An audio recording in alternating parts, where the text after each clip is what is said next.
Questo è il Parco Treves, il parco più spettacolare di Padova, un parco che è aperto solo poche ore al giorno.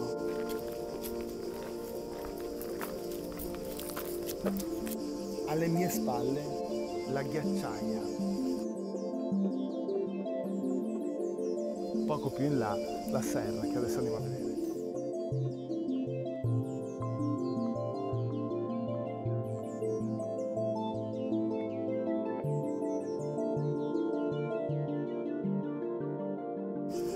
I grandi alberi, un corso d'acqua, due ponti, sentieri. È uno spazio estremamente romantico. Buongiorno Matteo.